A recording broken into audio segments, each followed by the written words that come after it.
Good afternoon, everybody. Welcome along to Oulton Park in Cheshire for the third event of the season for the Ginetta Junior Championship. This is one of the true great racetracks in the United Kingdom, and it is an absolute pleasure to be here to talk you through the action over, I was going to say, the next 2 days. That's not actually the format this weekend. The traditional British GT bank holiday weekend split over a Saturday and a Monday, and what beautiful bank holiday weather we have. Not often we get to say that, is it? It's over 20 degrees. There's hardly a cloud in the sky, certainly bright blue sky, warm temperatures, sunny conditions, and as a result, a very healthy crowd here this weekend to enjoy the show. And show is the correct word, isn't it, really, given the fact that it's the Ginetta Juniors who are going to get us underway here this afternoon. The first of our two Ginetta races today. We'll have the GT Academy and Ginetta GT Championship out sharing a grid once more a little bit later on this afternoon. But for now, it is the teenagers who head out onto the circuit, the Ginetta Junior Championship, exclusively for drivers aged between 14 and 17 years old. And this, as I said, their third event, seventh race of the season. And so far, it's been all about Lewis Goff. Lewis Goff has dominated the championship so far. 5 wins from 6 races. The only race that he didn't win was a disastrous second-place finish at Silverstone in the middle of the 3 races last time out. But there is Lewis Goff at the back of the grid. Why, I hear you ask? Well, he was one of, let's say, a number of drivers who came across track limits infringements in qualifying earlier on today. It's a quirky, unique qualifying format for Ginetta Juniors. The drivers only have 3 timed laps to set the grid, not only for this race, but also for race 3 tomorrow. And if you start exceeding track limits and losing lap times, you can very quickly find yourself not setting a time at all. That's exactly what happened to Lewis Goff, and so our dominant championship leader starts right at the back. Well, almost at the back. Henry Carter will be 26th and last on the grid, but Lewis Goff shares the back row with him. What of Lewis's championship rivals? Well, Harry Bartle is the only other race winner so far this year. He arrives here at Oulton Park second place in the championship. He's had podiums in 5 of the 6 races so far this season, though. Harry's been very consistent, just struggling to beat Lewis Goff. Well, this is a good opportunity in theory with Lewis at the back of the grid. However, Harry didn't qualify all that well either. 11th is better than 25th, I'll grant you, but it's nowhere near as close to the front of the field as he would have liked to be. The pole position, in fact, taken by Harrison Mackie, who got himself a podium finish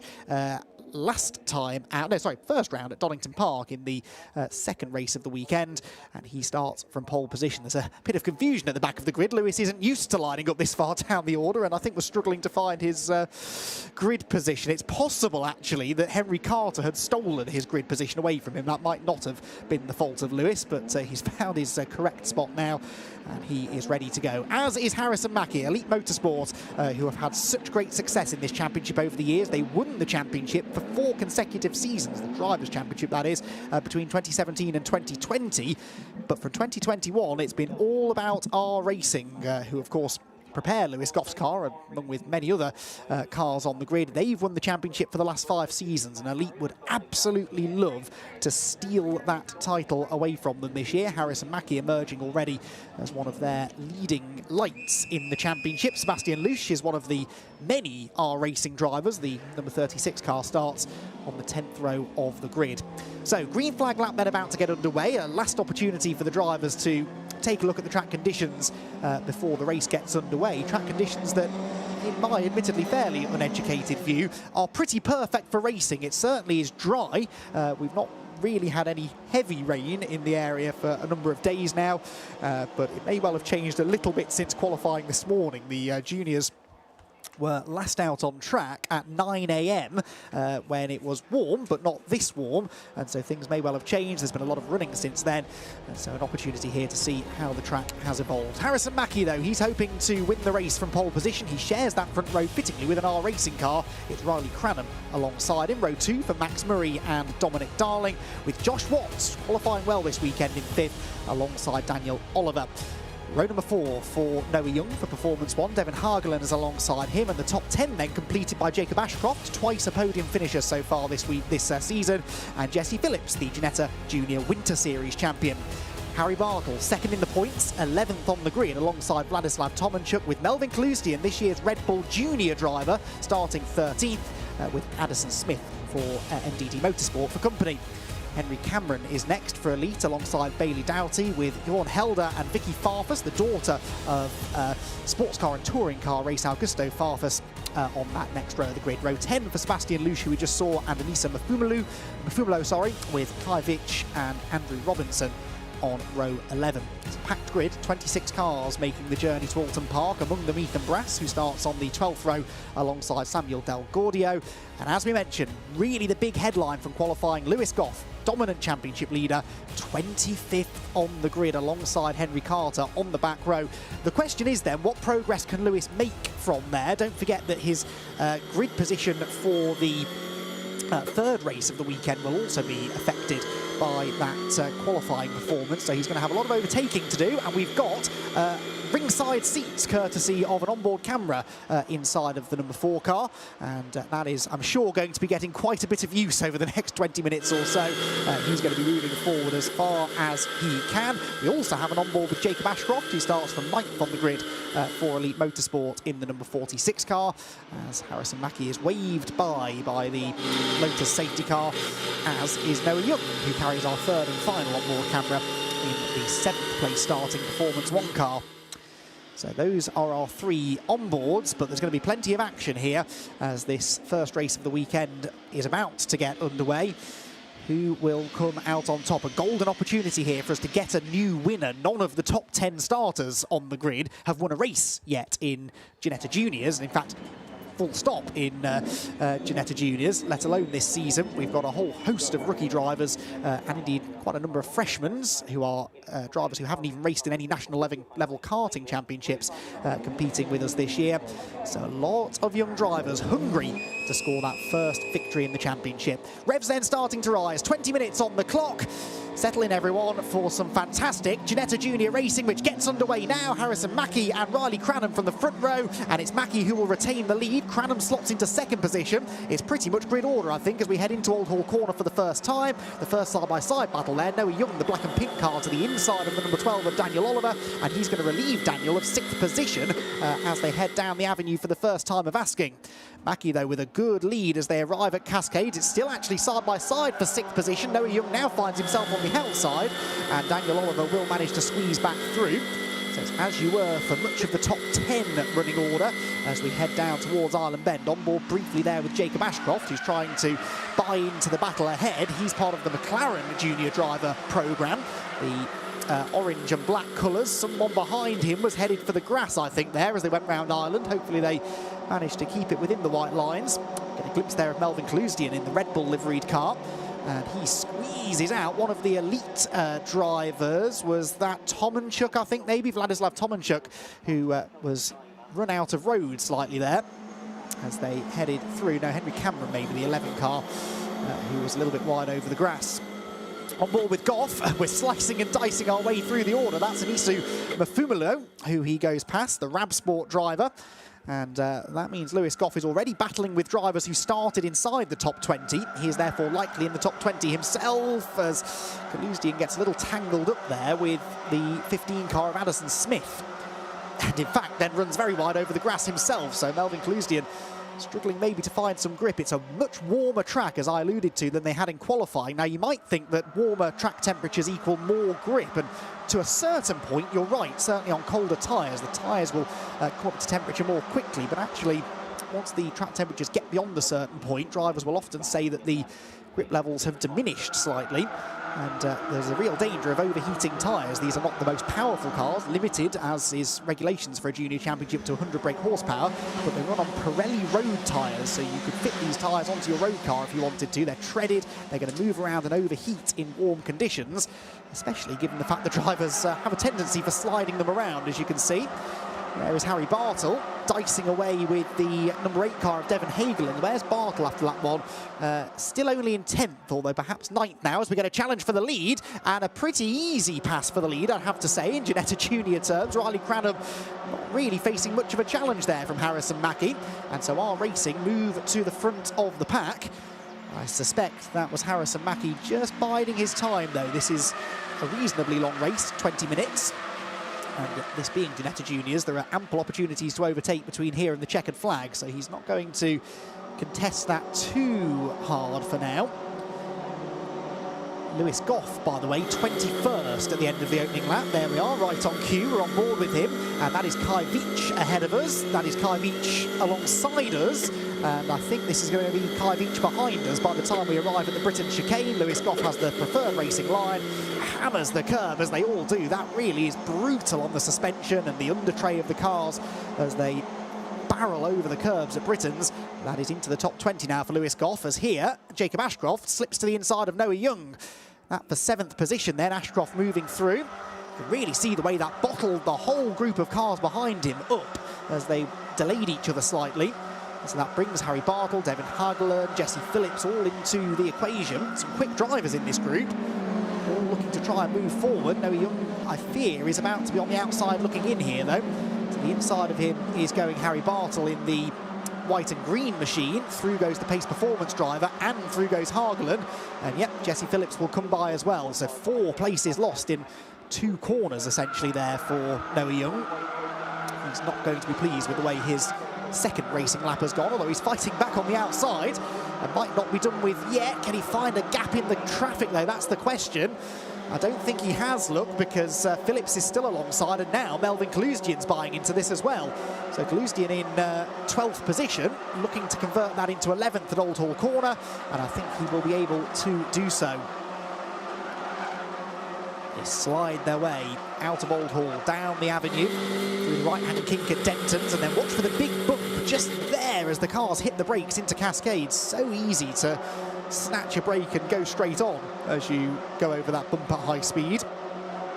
And then the slipstreaming games begin down the Lakeside Straight, where the driver at the front of the queue, in this case Jacob Ashcroft, in some ways has the most to worry about. He's punching a hole in the air for those behind, and they can potentially take advantage of that. We've had a false start penalty of 10 seconds for car number 12. That's Daniel Oliver, who sits in 6th position at the moment. Daniel Oliver jumped the start, according to the stewards, and so he's been given a 10-second penalty. And there's confirmation of that on the screen as the drivers... Oh, and that around goes Dominic Darling, I beg your pardon. Louis racing in the other Ginetta Championship we'll have out later on, but Dominic Darling with a rotation. That was from 5th on the road. The Scotsman has had a spin at Britain's. I wonder whether that was self-inflicted or whether he had some assistance. So 10-second penalty then for Oliver. Darling drops out of 5th position. That will actually promote at the moment Jacob Ashcroft into the top 5, I reckon. So Jacob Ashcroft in the orange and black car, not that orange and black car, but that orange and black car at the top of shot, is now potentially in a net 5th position because of the time penalty for this car and the spin for Dominic Darling. The top 3, though, as you can see, really breaking away. Max Murray in 3rd set the fastest lap a lap ago, but Harrison Mackie is going for the lead and gets the lead at Lodge Corner. So Mackie slithers through, and you can really see the car moving around under braking. But he got it pulled up just in time. He's having to defend again into Old Hall, though, as Riley Cranham comes to the outside of him and, in fact, sweeps straight through. Look at that. So that was the power of the slipstream. I don't think Mackie had a brilliant exit from Lodge and potentially assisted that pass, but Riley Cranham making that look easy. And now Harrison Mackie is the elite meat in a racing sandwich, I was going to say, but Max Murray loops it at Cascades and goes off into the gravel trap. That is truly bizarre. I said that drivers might be struggling for grip in these warmer conditions. It really seems evident, doesn't it? Cars sliding around all over the place. And Max Murray, unfortunately, has come a cropper. He's off at Cascades and will rejoin, I'm sure, but a long way down the order. So, really bizarre turn of events there. As we ride back on board with Lewis Goff. Goff then is almost into the top 10. Look at that. Only a couple of laps ago he was fighting for 20th. He's now behind Vladislav Tomanchuk, who I think has just inherited 10th place, potentially. In fact, no, that timing tower I think is updated already, so it is for 11th.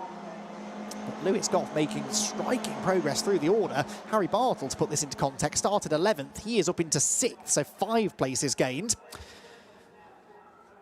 So the leaders then drop down through his lots. This was Lewis Goff's view of some of the antics heading into Cascades a lap ago. That is Benjamin Doughty on the left as they head down into Cascades Corner, an MDD car to the right. And how's Lewis Goff going to take advantage of this? Well, there are yellow flags out in front of him going into the corner. Of coming out of the turn. It is green flag racing, and there's contact, and that's how Lewis Goff got onto the tail of Vladislav Tomanchuk. The two cars ahead of him tangling awkwardly, and Lewis Goff managing to get a couple of freebies there.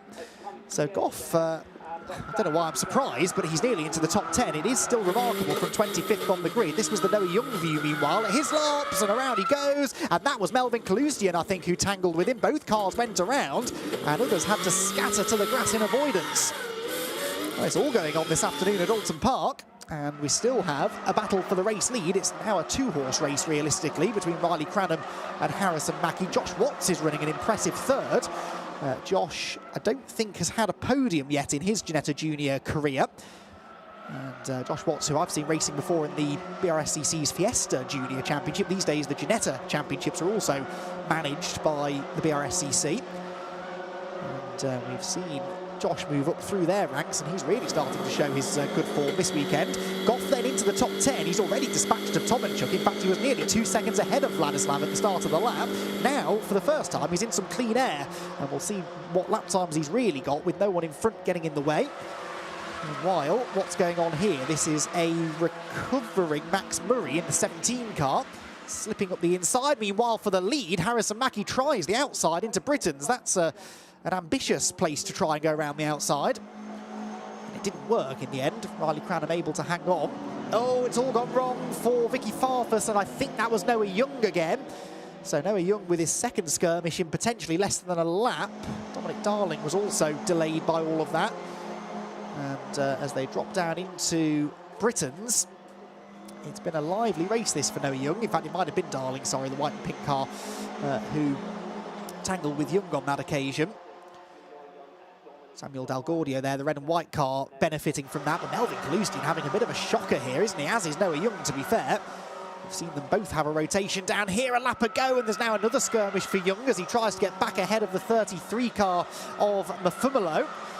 Through he goes, through goes Kalustian, and I think Samuel Dalgaudio might come by as well. This is what happened. Oh, well, Darling seemed to get sideways coming into the corner.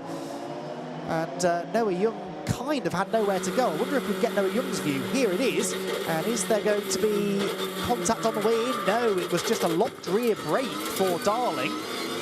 Again, I can't really remember the last time I saw Ginetta Junior drivers struggling this much with basic handling of their cars, in the dry conditions anyway.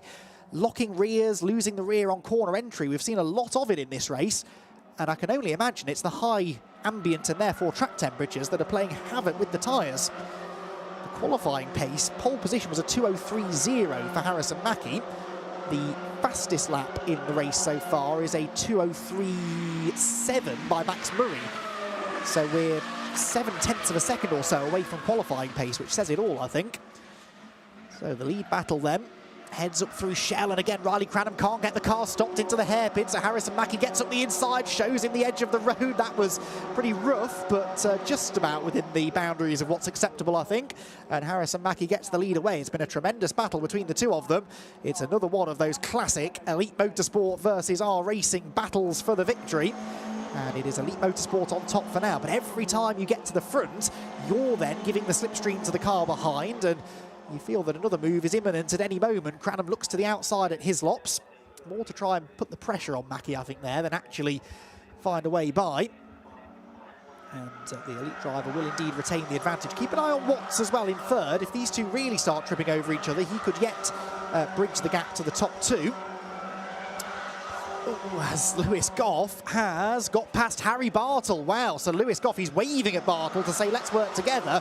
But those two cars started 14 places apart on the grid, and Lewis Goff is already ahead of the driver who trails him immediately in the championship. 18 positions gained by Lewis Goff. This is sensational stuff. He's now into 7th position. Can he make further progress? I reckon he can. There's 7.5 minutes still to go. He's not that far behind Jesse Phillips, and the two cars ahead of Phillips both have time penalties. I mentioned the 10-second jump start penalty for Daniel Oliver. Well, Jacob Ashcroft's been given a track limits penalty now of 5 seconds. So Ashcroft in the McLaren-backed car, 4th position, but not really on corrected times, because Jesse Phillips and indeed Lewis Goff, I think, are within 5 seconds of him. So what I'm saying is Goff is now a net 5th I reckon. And if he gets past Phillips, that will be a net 4th position as the leaders slide their way out of Cascades. I said to keep an eye on Josh Watts. On the previous lap, he was 4 tenths quicker than Riley Cranham, who admittedly was losing the lead in the process of setting that lap time. It's a 2-second gap, give or take, between 2nd and 3rd position, but what Josh really wants to see is these two tripping over each other a bit more. I'd say there's every chance that he'll get his wish. Speaking of tripping over each other, this is side by side through Island Bend, and out onto the grass goes the 15 car. That's a scary place to be off for Addison Smith. Can he get the car slowed down? Just about. And rejoins there alongside that is Vicky Farfus, the almost all pink car with the white flashes. Vicky's having a good run actually, in 14th position right now. Vicky Farfus in the number 2 car, best finish so far this year of 16th. That was in the first race at Silverstone. So she's on course potentially for a season best finish. As I said, her father, Augusto Farfus, for many a year was a factory BMW driver in GT and touring car racing. And Vicky now hoping to follow in his footsteps. Number 36 now picks up a track limits penalty. That is Sebastian Lusch, who is in 17th position.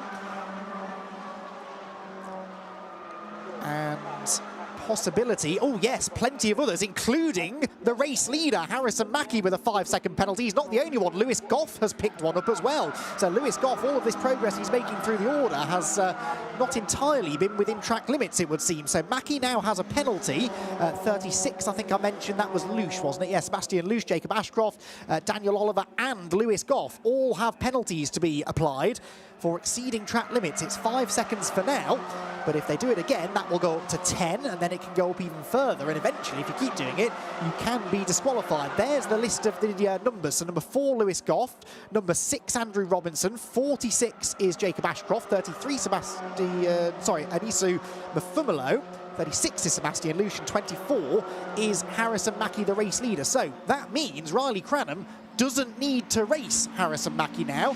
He can sit behind the number 24 car. As long as he stays within 5 seconds of the leader, he will inherit the race win. The big question is whether the team have let him know about that. One would assume they have, but I guess we'll find out over the next few minutes and see whether or not there's a concerted effort for him to get through. There is the midfield scrap going on meanwhile. Jon Helder there on the outside, and again someone was destined for the grass. That was Vicky Farfus, and she's going to have to bounce her way back onto the road just ahead of Max Murray, right in front of Max Murray in fact. And I think that was Devon Hargeland running wide as well. Leaders at Hislops. Now, Riley Cranham, to reiterate, does not need to pass Harrison Mackie, but Harrison is defending going into Hislops. That's slowing Cranham down. And remember, Josh Watts, who is 3rd on the road, doesn't have a time penalty. So if Josh Watts can get onto the tail of Riley Cranham, he could still challenge for the race win. The gap did come down by another 3 tenths on the previous lap between 2nd and 3rd, net 1st and 2nd. So Josh Watts could still be a factor in this, as he's already on course for what would be, I believe, his first ever Ginetta Junior podium. Could it become a maiden Ginetta Junior race win? Down through Lodge. There is the Boston Bowl-backed driver, who is going great guns this weekend. He too seems to be struggling a little bit with lack of rear tyre grip. Car 15, by the way, being warned about track limits, and Riley Cranham's going for the lead. I don't think he knows that Harrison Mackie's got a penalty, or perhaps he's just worried that Mackie's going to back him up into Josh Watts, but by battling, they risk doing that anyway. Watts was again 3 tenths quicker than Cranham on that previous lap.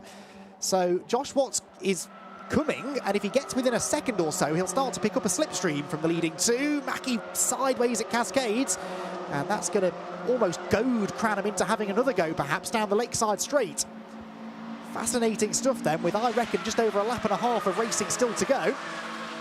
And Harrison Mackie leading on the road, but a 5-second track limits penalty hanging over him. Riley Cranham in second is on the cusp of inheriting the win, but this could still get very complicated, because look at Watts in the first sector alone. He was 3.5 tenths quicker than the leaders, and I'd say he's within slipstreaming range now.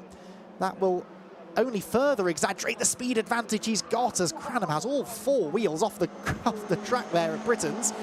Watts, to be fair, was not exactly within the white lines there either, coming out of the chicane, but he's continuing to gain. And the more Harrison Mackie defends, the quicker that rate of gain will be. He's almost with them as they drop through his laps. There you can see the comparison of lap times. It's not a lot, but this lap I think is going to be an even bigger gain. Bear in mind, he was 1.4 seconds behind Cranham at the start of the lap. He's about 1.4 car lengths behind, if that now, as they head up the hill. In fact, he's right within striking range all of a sudden. Josh Watts, could he do this? Can he steal a victory for Performance 1 and get his first win in the championship? Mackie defends into Druid's corner. To the outside goes Watts, looks for the switchback. He's maybe got the switchback. His nose is in the door, but Riley Cranham has the momentum off the corner. There's a touch of a side draft there. The front bodywork is loose on Cranham's car, and that will hurt him aerodynamically. Through goes Josh Watts. Josh Watts takes second on the road. That is the race lead once the penalty is applied to Riley Cranham, who now seems to be slowing, is he? I think he's struggling with visibility, and Riley Cranham's hopes of a debut victory in the championship appear to be dashed. So Josh Watts swerves up against the pit wall. He is, we believe, in position to win the race, provided he stays within 5 seconds of Harrison Mackie. There's only a lap to go, so I'd say that is entirely possible. Meanwhile, it's all kicking off in the midfield. As you would expect, there are a lot of drivers in this group who will feel they should have got a better result out of this race, most notably perhaps the number 17 of Max Murray, who is only 17th, trying to find a way past Vicky Farfus as they head for Old Hall Corner. The 15 jumps to the inside there. That was Addison Smith gaining a place as we ride on board with Lewis Goff. So Goff has just got past Riley Cranham, who's really struggling now. He can't see where he's going with that. Yeah, look at that. Bear in mind, these are right-hand drive cars, so the bit of the bonnet that's peeling up is right in front of Riley, and he won't be able to see where he's going. Lewis Goff then continuing to try and gain places. That is the number 12 of Daniel Oliver ahead now. These two both have a 5-second penalty, I think, so this is actually a genuine battle for position. What position it's going to end up being, quite frankly, I'm going to wait and see, because it's changing all the time. And with all of these time penalties, given how closely bunched the field are, I don't think the running order on the road is going to even vaguely resemble the final result. Goff to the outside of Oliver into his lots, bails out of that one. I think he's maybe just consolidating now, isn't he? He possibly isn't fully aware of who around him has time penalties, and he doesn't want to take too much of a risk. Let's take nothing away from Lewis, though. From 25th on the grid to 6th on the road in 20 minutes is absolutely astonishing. He might not finish 6th on corrected times, but that has been an absolutely impeccable drive from the championship leader. Harrison Mackie, though, is heading towards Lodge Corner. Now, this is a big gap that he's got over Josh Watts. I don't think to the eye it's anything like 5 seconds. Watts is actually being caught by Jacob Ashcroft, but both Mackie and Ashcroft have 5-second penalties to be added at the end of the race. So Harrison Mackie is going to cross the line first, but Josh Watts is going to claim a maiden race victory in the Ginetta Junior Championship. Josh Watts wins at Oulton Park. He slowed right down at the flag, which was a little bit dangerous. His eventual winning margin is officially 1.6 seconds over Jesse Phillips, who ends up second, and Harrison Mackie third. This has got drama written all over it at Lodge. Meanwhile, Devon Hagelin to the inside. Vicky Farfus spins. It's carnage at Lodge as that midfield scrum descended upon the final corner, and Vicky Farfus's miserable race comes to a fairly miserable conclusion. A race that promised much. She was running on the outskirts of the top 10 at one point, but unfortunately not able to get the result she will feel she deserves. Pace Performance absolutely delighted with that, though, as you would imagine, and the Pace Performance team celebrate a race victory for Josh Watts, his first in the championship. And Pace Performance's team principal Sean Byrne will be absolutely delighted with that. They're a reasonably new team to racing, certainly within the Ginetta paddock, and they have managed to notch up a race win this weekend in reasonably unlikely circumstances. Oh, drama here for the 18 car on the way into the... did it make the checkered flag? I think that's down at Cascades, isn't it? Yeah, so they've taken the flag and then pulled over. That's Riley Cranham. Yes, of course it is. So Riley Cranham, having dropped down the order, ends up pulling over on the in-lap. So Josh Watts claims a maiden race victory in the Ginetta Junior Championship from Jesse Phillips and Harrison Mackie in a topsy-turvy, time penalty-affected race. Jacob Ashcroft came home fourth with Lewis Goff from 25th on the grid, finishing 5th even after a 5-second track limits penalty. Riley Cranham, Harry Bartle, Daniel Oliver, Vladislav Tomanchuk and Henry Cameron complete the top 10 ahead of Addison Smith and Bailey Doughty, with Kai Veach, Devon Hagelin and Dawn held her inside the top 15. Max Murray was third, but spun down to 16th at Cascades ahead of Henry Carter, Melvin Clousdian, Sebastian Lusch and Andrew Robinson, completing the top 20. A dramatic opening race of the weekend for the Ginetta Junior Championship, powered by Sunoco Race Fuels here at Oulton Park, saw Harrison Mackie lead from pole position. Harrison, a podium finisher this year, wanted a maiden victory in the championship, but with all of the top 10 drivers on the grid hunting a first race win, it was always guaranteed to be a high level of competition. That was demonstrated early on when Riley Cranham got the lead away from Harrison at Cascades, only to lose it again at Lodge Corner. It was a consistent training of lead between the two, which invited Riley's R-Racing teammate Max Murray into the battle as well, making it a three-way scrap for the race lead. Max's time at the front, though, was short-lived. He looped it into Cascades Corner, spun into the gravel. That elevated Josh Watts into, at the time, a fairly distant third position. There was drama up at Shell as Dominic Darling had his second drama of the race, along with Noah Young, who'd also had a spin at his lops earlier on. But with drivers seemingly struggling for grip in the warm conditions, Riley Cranham couldn't get away from Harrison Mackie, who levered him aside at Shell partway through the race. As they battled and Cranham sustained damage, Josh Watts bridged what was at one point a 3-second gap to catch the race leaders. Harrison Mackie had a time penalty applied, so that was essentially the pass for the race lead for Josh Watts, a lead he held to the flag to claim a maiden victory in the Ginetta Junior Championship.